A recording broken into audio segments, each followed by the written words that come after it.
Andrew Young Jackson was born in Montreal. 1907, well, let's back up. In 1906, he studied for 1 year at the Chicago Institute of Arts. In 1907, he moved to Europe, and Paris in particular, and studied at the Julian Academy. He stayed there until war started to creep its ugly head around 1912. And then he moved back to Canada. A.Y. Jackson returned to Canada in 1912. By 1914, he was ready to give up on Canada because it was no place for an artist. It was very hard for a modern artist to make sales, and he pretty much thought Canada had it was just a nowheresville for artists. Then he got a phone call from Lawrence Harris and a letter from Jim MacDonald, both of them begging and pleading with him not to leave Canada. They saw a painting of his, which they thought was a quintessential modern Canadian piece of work, and they wanted him to move to Toronto.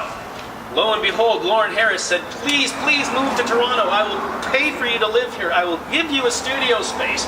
And MacDonald wanted him to come to become a part of this new movement they were making. It wasn't quite the Group of Seven yet, but they knew they were onto a new Canadian art movement. So, lo and behold, Andrew Young Jackson takes the two men up on the offer and moves to Toronto, where he ends up sharing a studio space with Tom Thompson.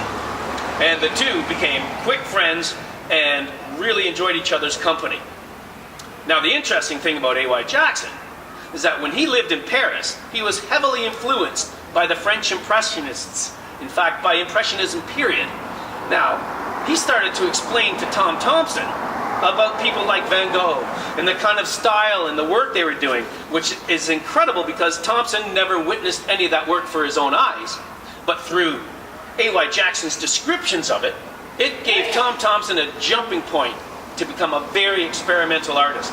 Huge impact on Tom Thompson's life was this meeting with A.Y. Jackson.